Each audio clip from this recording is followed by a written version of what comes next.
ସ୍ଥାନୀୟ ବାଘଡ଼ା ରୋଡ଼ ସ୍ଥିତ ମହର୍ଷି ପବ୍ଲିକ୍ ସ୍କୁଲର 22ତମ ବାର୍ଷିକ ଉତ୍ସବ ଶହୀଦ ସ୍ମୃତି ଭବନରେ ମହା ଆଡ଼ମ୍ବରରେ ପାଳିତ ହୋଇଯାଇଛି।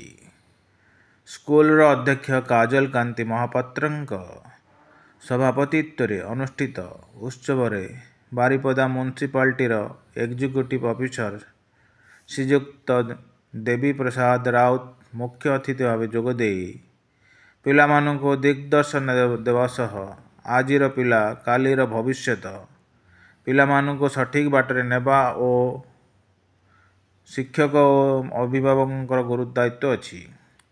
ପିଲାମାନଙ୍କର ମନକୁ ଜାଣି ପାଠ, ଖେଳ, ଗପ, ଗୀତ ଇତ୍ୟାଦିକୁ ଗୁରୁତ୍ୱ ଦେଲେ ବିଦ୍ୟା ଅଟଇ ମହାଧନ ବାଳକଙ୍କର ଉପାର୍ଜନ ମର୍ମଟି ସାର୍ଥକ ହୋଇପାରିବ। ମୁଖ୍ୟ ବକ୍ତା ଭାବେ ବାଙ୍ଗିରିପୋଷି ଏଲ୍.କେ. କଲେଜର ପ୍ରିନ୍ସିପାଲ ଡାକ୍ତର ପୁଷ୍ପାରାଣୀ ପାତ୍ର ଯୋଗଦେଇ ବକ୍ତବ୍ୟ ରଖି କହିଥିଲେ, ବିଦ୍ୟାଠାରୁ ଦୁନିଆରେ ବଡ଼ କିଛି ନାହିଁ। ବିନା ଗୁରୁରେ ପାଠ ନାହିଁ, ଯେପରି ପଇସା ବିନା ହାଟ ନାହିଁ।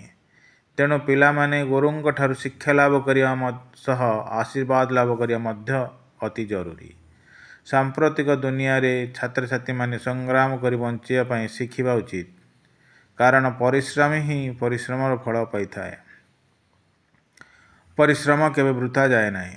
ସମ୍ମାନିତ ଅତିଥି ଭାବେ ମହର୍ଷି ଗ୍ରୁପର ଚେୟାରମ୍ୟାନ ତଥା ଦୈନିକ ଖବରକାଗଜ ପର୍ଯ୍ୟବେକ୍ଷକ ଓ କଳିଙ୍ଗ କ୍ରୋନିକଲର ଚିଫ୍ ଏଡିଟର ଡାକ୍ତର ପବିତ୍ର ମୋହନ ସାମନ୍ତରାୟ ଯୋଗଦେଇ କହିଥିଲେ, ଆଜି ମୋବାଇଲ ଫୋନ କିପରି ଛାତ୍ରଛାତ୍ରୀମାନଙ୍କ ଜୀବନ ପ୍ରତି ବିପଦ ସୃଷ୍ଟି କରୁଛି, ତାହା ଆଜି କାହାକୁ ଜଣାନାହିଁ।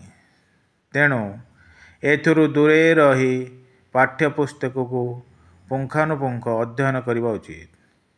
ସ୍କୁଲର ସଭାପତି ଶ୍ରୀଯୁକ୍ତ ପ୍ରଦୀପ କୁମାର ନାୟକ ଯୋଗଦେଇ ପିଲାମାନଙ୍କୁ ଉପଦେଶ ଦେବା ସହ ଅତିଥିଙ୍କ ପରିଚୟ ପ୍ରଦାନ କରିଥିଲେ।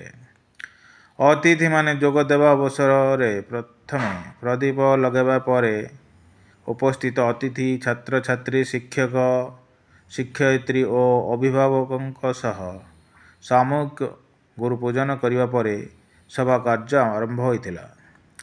ସ୍କୁଲର ଅଧ୍ୟକ୍ଷ ବାର୍ଷିକ ବିବରଣୀ ପଢ଼ିବା ସହ ପୂର୍ବରୁ ହୋଇଥିବା ବିଭିନ୍ନ କ୍ରୀଡ଼ା ଓ ପ୍ରତିଯୋଗିତାରେ କୃତକାର୍ଯ୍ୟ ଛାତ୍ରଛାତ୍ରୀଙ୍କୁ ଅତିଥିମାନେ ସାର୍ଟିଫିକେଟ୍ ଓ ପ୍ରାଇଜ୍ ଦେଇ ପୁରସ୍କୃତ କରିଥିଲେ। ପରେ ଛାତ୍ରଛାତ୍ରୀଙ୍କ ଦ୍ୱାରା ଅତି ମନୋରମ ସାଂସ୍କୃତିକ କାର୍ଯ୍ୟକ୍ରମ ଯେପରି ବେଦପାଠ, ଯୋଗ, ଗୀତ, ଡ୍ରାମା, ରେକର୍ଡ ଡ୍ୟାନ୍ସ ଇତ୍ୟାଦି ଅନୁଷ୍ଠିତ ହୋଇଥିଲା।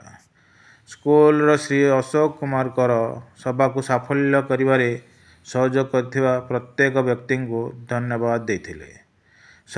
ସଭାକୁ ସାଫଲ୍ୟମଣ୍ଡିତ କରିବାରେ ପ୍ରତ୍ୟେକ ଶିକ୍ଷକ, ଶିକ୍ଷୟିତ୍ରୀ ଓ କର୍ମଚାରୀମାନେ ସହଯୋଗ କରିଥିଲେ। ବ୍ୟୁରୋ ରିପୋର୍ଟ, ପର୍ଯ୍ୟବେକ୍ଷକ, ଓଡ଼ିଶା।